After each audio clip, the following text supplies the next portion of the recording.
प्यारे बच्चों, आज हम लोग एक सती साध्वी स्त्री के जीवन चरित्र की चर्चा करेंगे।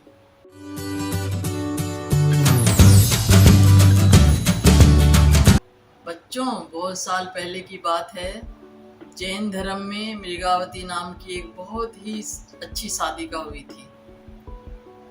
तो बच्चों, जो मृगावती थी वो चंड प्रत्योदन राजा की राजरानी थी, परंतु समय के साथ कुछ ऐसी होती है घटना कि वो बाद में साध्वी बन जाती है। तो बच्चों, जो चंड प्रत्योदन राजा जो थे वो बहुत कला प्रेमी थे और अपने राज्य में बड़े आनंद के साथ रहते थे। मृगावती भी राजरानी बहुत आनंद से अपना जीवन यापन कर रही थी। तो चंड प्रत्योदन राजा के दरबार में एक ऐसा चित्रकार था, बहुत ही विलक्षण प्रतिभा थी उसके अंदर में। तो वो एक बार क्या होता है कि वो जो चित्रकार था वो बगीचे में घूम टहल रहा था और रानी महल की छत पे टहल रही थी। और रानी इतनी मृगावती इतनी सुंदर थी, लगता जैसे स्वर्ग से कोई अप्सरा उतर के आई हो जमीन पर। तो वो जब मृगावती की तरफ देखता है एक झलक, तो एकदम सम्मोहित हो जाता है। तो उसको मन में बहुत ऐसे श्रद्धा होती है कि भाई ये मेरी राजरानी है, तो इसके मैं चित्र में अंकित करूं इसको। तो जो चित्रकार होता है वो एक बहुत सुंदर चित्र बनाता है और ले जाके राजा चंड प्रत्योदन को भेंट करता है।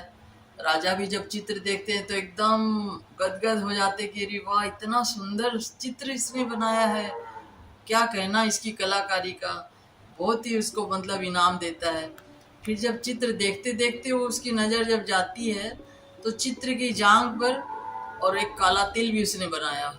जब काला तिल राजा देखता है तो उसका सारा एकदम मिजाज एकदम बदल जाता है। वो बोलता अरे ये कैसे हो सकता है, कपड़ों से आच्छादित शरीर का अंदर में क्या है, क्या चिन्ह है, ये कैसे जान सकता है, जरूर इसका रानी के साथ में गलत संबंध है। और ये विचार करके और वो उसको दंडित करना चाहता है।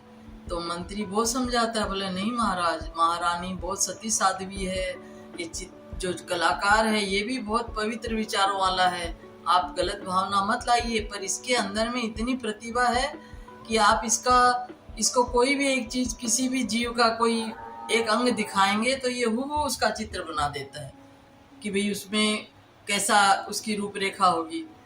तो ऐसा बोल के वो एक कुबड़ वाली स्त्री को बुला के लाता है, उसको पर्दे के पीछे छुपा देता है और उसका एक अंगूठा बाहर निकाल के उसको चित्रकार को दिखा देता है। तो चित्रकार देखते हैं कि इतना हूबहू उसका कुबड़ भी बनाता है, एकदम हूबहू वैसा ही चित्र बना देता है। तो राजा को तो एकदम क्रोध का अग्नि प्रज्वलित हो गया था, तो उसको तो कुछ भी समझ में नहीं आता है।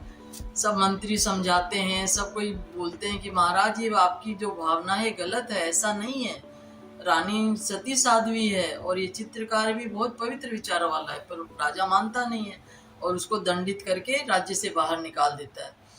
चित्रकार को बड़ा अफसोस होता है, बहुत दुख भी होता है कि देखो मैं तो कुछ गलत किया भी नहीं। और राजा को सब ने समझाया पर राजा ने किसी की बात नहीं मानी। तो फिर क्या होता है बच्चों, कई बार होता है कि हम लोग जब निर्दोष होते हैं और कुछ अत्याचार होता है तो फिर आदमी कभी कभी प्रतिशोध की ज्वाला में भी जलने लग जाता है। वैसे ही चित्रकार को भी मन में भावना आती है कि मैं भी राजा को सबक सिखाऊंगा। राजा ने किसी की भी बात नहीं मानी, मैंने भी सफाई दी, मेरी भी बात नहीं मानी, तो मैं भी अब राजा को अच्छा से सबक सिखाऊंगा। और ऐसा सोच के जो चित्रकार होता है वो चंड प्रत्योदन से भी बड़े राजा के पास जाता है और राजा को वो चित्र दिखाता है। बोले महाराज देखिए, स्वर्ग किसी अप्सरा है, ये कहाँ छोटे राजा के दरबार में है, राजा के यहाँ महल में शोभा थोड़ी देती है, ये तो आपके महल में शोभा देने लायक है। भगवान ने लगता है आप ही के लिए इसको बनाया है, ये गलती से वहाँ चली गई है। तो राजा भी उसकी बातों में आ जाता है और इतनी उसकी सुंदर छवि देख के राजा के मन में भी थोड़ा सा ऐसे होता है कि भाई हाँ, ये चित्रकार एकदम सच बोल रहा है, ये तो मेरे योग्य है, उस छोटे राजा के योग्य तो नहीं है।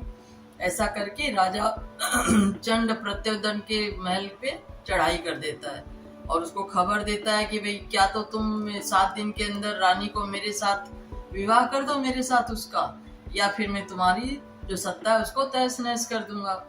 अब राजा तो भाई ऐसे कैसे मान ले कि भाई अपनी पत्नी को कौन दे देगा ऐसे बिना मतलब से। तो वो राजा चंड प्रत्योदन है वो उनका स्वीकार नहीं करता है, जो प्रस्ताव होता है उसको। तब राजा जो होता है वो उस पर चढ़ाई कर देता है चंड प्रत्योदन पे।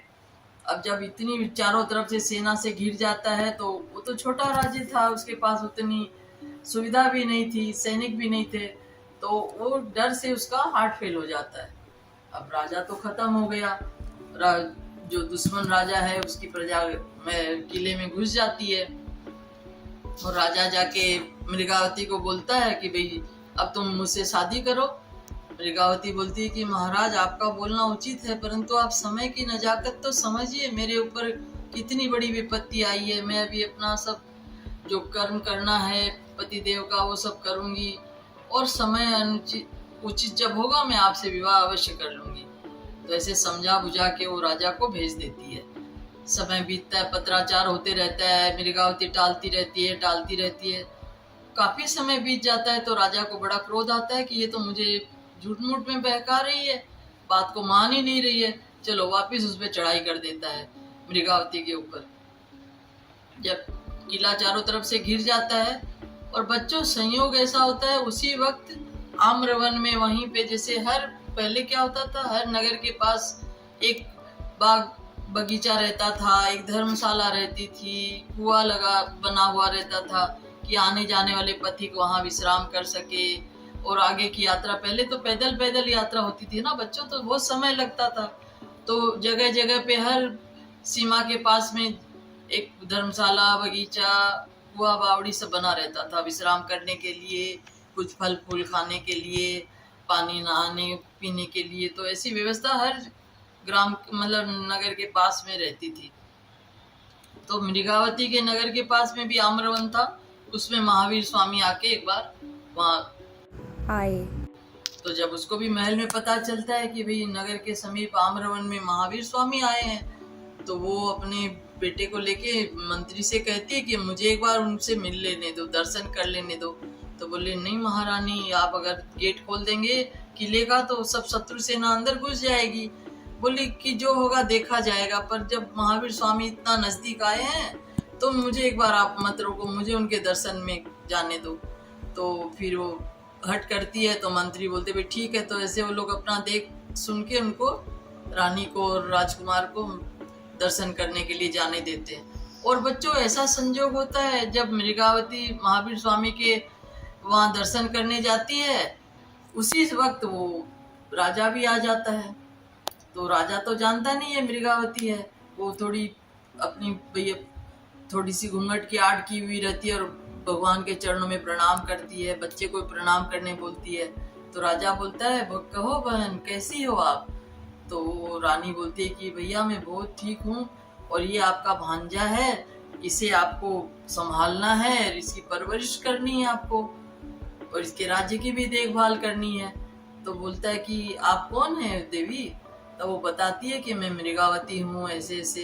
तो संत के दर्शन से राजा का भी जो विचारधारा थी वो बदल जाती है, पवित्र हो जाती है, वो उसको बहन नजर आती है। तो वो बोलता है कि ठीक है बहन, मैं आप एकदम चिंता मत करो, मैं अपने भांजे को खूब शिक्षित करूंगा, खूब सक्षम बनाऊंगा और इसके किले की सारी रखवाली मैं करूंगा जब तक ये युवराज नहीं बन जाता है तब तक। और तो मृगावती बोलती है कि वो प्रणाम करती है, बोली भैया आपका बहुत धन्यवाद, मेरा मन अब इस संसार में नहीं लग रहा है, मैं अब महावीर स्वामी की शरण में जाके साध्वी बनना चाहती हूँ, क्या आप कृपया करके मेरे बच्चे का सारा जिम्मेदारी ले लेंगे। बोले हाँ बहन, मैं इसका सारा जिम्मेदारी ले लूंगा, आप निश्चिंत होके जाओ और महावीर स्वामी की शरण में अपने जीवन का विकास करो, आप इधर से एकदम चिंतित मत हो, मैं सारी इसकी पढ़ाई की, इसकी कार्य कुशलता की सारी जिम्मेदारी मैं संभाल लूंगा।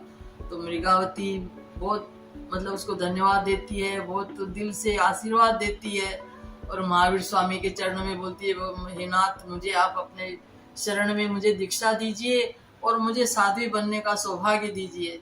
तो महावीर स्वामी उसे आशीर्वाद देते हैं, दीक्षा देते हैं। बच्चों वो फिर बहुत बड़ी साधिका बन जाती है।